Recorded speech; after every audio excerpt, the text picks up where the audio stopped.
బతుకమ్మ దసరా పండుగ సందర్భంగా ఈ నెల 22 నుంచి దక్షిణ మధ్య ప్రత్యేక రైళ్లు అదనపు సర్వీసులు నడుపుతోంది. హైదరాబాద్ నుంచి తెలుగు రాష్ట్రాల్లోని వివిధ ప్రాంతాలతో పాటు ఉత్తర దక్షిణాది రాష్ట్రాలకు 2000 రైళ్లు నడుపుతున్నామన్నారు దక్షిణ మధ్య railway CPRO Sridhar. Secunderabad railway స్టేషన్లో ఆధునికీకరణ పనులు వేగంగా జరుగుతున్నాయని, ప్రయాణికులకు ఇబ్బంది కలగకుండా 1-10 నంబర్ ప్లాట్ఫామ్ నుంచి ఎక్కువ రైళ్లను ఆపరేట్ చేస్తున్నామని చెప్పారు. రద్దీ దృష్ట్యా టికెట్ బుకింగ్ సెంటర్లు పెంచామన్నారు. జనరల్ బోగీలను 2 నుంచి 4కు పెంచామంటున్న శ్రీధర్తో హరిత ఫేస్ టు ఫేస్. తెలంగాణలో పెద్ద పండుగ అంటే దసరా బతుకమ్మే గుర్తొస్తుంది. మరి ఈ పండుగ దగ్గరకు వచ్చింది. ఇక ఈ సెలవుల సందర్భంగా వివిధ ప్రాంతాలకు ట్రావెల్ చేస్తుంటారు. ఇందుకోసం ఇటు దక్షిణ మధ్య రైల్వే ప్రత్యేక సర్వీసులను నడపబోతుంది. దీనికి సంబంధించి మరిన్ని డీటెయిల్స్ మనతో మాట్లాడడానికి సిపిఆర్ఓ శ్రీధర్ గారు ఉన్నారు.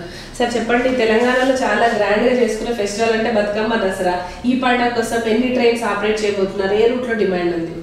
ఈ పండుగ నేపథ్యంలో సౌత్ సెంట్రల్ రైల్వే ఎప్పటి మాదిరిగానే చాలా స్పెషల్ ట్రైన్స్ అనౌన్స్ చేయడం జరిగింది. లాస్ట్ ఇయర్ 2000 ట్రైన్స్ ఈ సీజన్లో నడిపాము.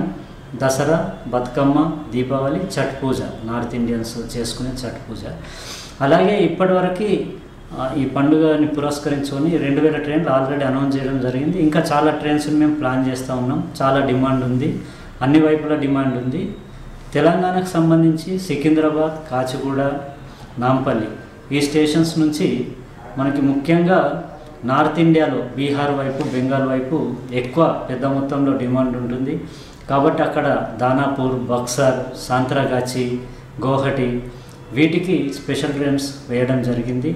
అలాగే తిరుపతి, షిరిడి ఈ రెండు కూడా పండుగ నేపథ్యంలో ఎక్కువ మంది ట్రావెల్ చేస్తూ ఉంటారు. ఆ రెండింటిని కనెక్ట్ చేస్తూ కూడా తిరుపతి, షిరిడిని కనెక్ట్ చేస్తూ స్పెషల్ ట్రైన్స్ వేయడం జరుగుతుంది.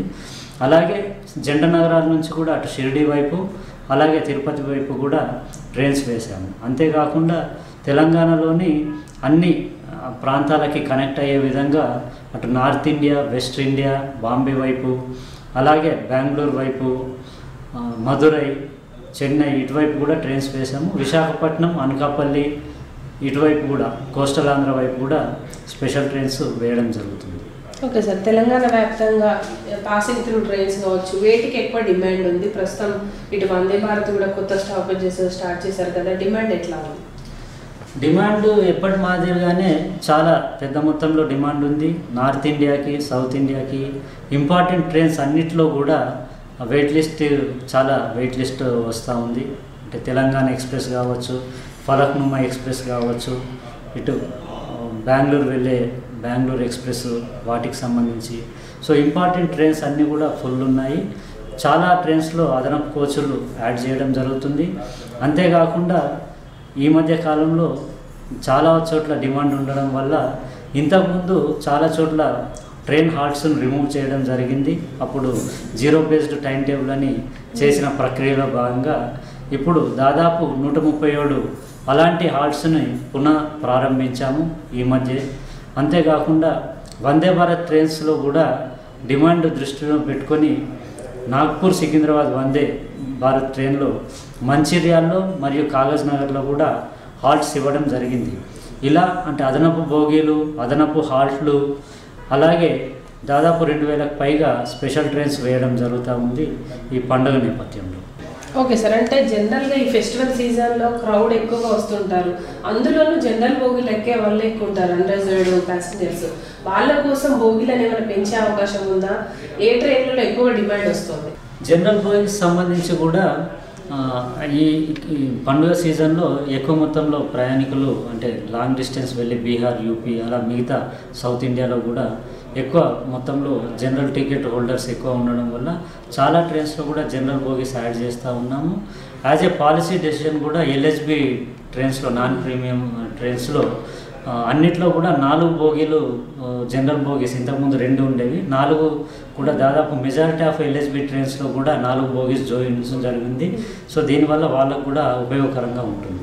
ఓకే సార్, మొత్తంగా ఈ ఫెస్టివల్ సీజన్లో ఈ అదనపు సర్వీసులు ఎన్ని రోజులు నడిచే అవకాశం ఉంటుంది? ఎప్పటి నుంచి స్టార్ట్ కాబోతున్నాయి? ఈ అదనపు సర్వీసులు ఇప్పుడు రాబోయే 2 రోజుల్లోనే ప్రారంభం అవుతూ ఉంటాయి. నవంబర్ ఎండింగ్ వరకు కూడా వీటిని అనౌన్స్ చేస్తూ ఉన్నాం. ఇంకా ఫర్దర్గా కూడా చాలా ప్లాన్ చేస్తూ ఉన్నాం. లాస్ట్ ఇయర్తో పోలిస్తే కూడా పెద్ద మొత్తంలో ఈసారి అదనపు ట్రైన్స్ని ఇచ్చేందుకు ప్లాన్ చేస్తా ఉన్నాం. ఓకే సార్, ఫైనల్గా చెప్పండి, ఇప్పుడు ఆధార్ లింక్ రిజర్వేషన్ గురించి తీసుకొచ్చారు కదా, ఇది ఎప్పటి నుంచి అమలు కాబోతుంది, అసలు దీని ప్రాసెస్ ఏంటి? ఆల్రెడీ ఆధార్ లింక్డ్ టికెటింగ్ అన్నది పిఆర్ఎస్ రిజర్వేషన్ సిస్టంలో మనకి తత్కాల్ టికెట్కి ఇంప్లిమెంట్ చేయడం జరిగింది. ఈ 1 అక్టోబర్ నుంచి మిగతా అన్ని టికెట్ల కంటే నాన్ తత్కాల్ టైమింగ్లో రెగ్యులర్ పిఆర్ఎస్ రిజర్వేషన్ ఏదైతే ఉంటుందో దాంట్లో కూడా ఇవ్వడం జరిగింది. సో ఆధార్ని ఆథెంటికేట్ చేస్తేనే టికెట్ అనేది అలో చేస్తుంది. సో ఆధార్ ఆథెంటికేషన్ అనేది కంపల్సరీ, దీన్ని అందరూ కూడా గమనించాలని కోరుతాము. ఎస్, ఓవరాల్గా అయితే దక్షిణ మధ్య రైల్వే దసరా పండుగ సందర్భంగా ఇటు అదనంగా 2000 ట్రైన్స్ని ఆపరేట్ చేస్తున్నట్టు తెలిపారు. దాంతోపాటు జనరల్ బోగీలకు డిమాండ్ ఉండడంతో దాదాపు 4 జనరల్ బోగీలను ఈ కొత్త కోచ్లను కూడా యాడ్ చేస్తున్నట్టు చెబుతున్నారు. మొత్తంగా అయితే నవంబర్ వరకు కూడా ఈ స్పెషల్ ట్రైన్స్ అన్ని కూడా అందుబాటులో ఉండబోతున్నాయి. దాంతోపాటు ఈసారి 130కి పైగా కొత్త స్టాపేజెస్ కూడా అందుబాటులోకి తెచ్చినట్టు అధికారులు చెప్తున్నారు. కెమెరా పర్సన్ సాయితో హరిత, V6 న్యూస్, హైదరాబాద్.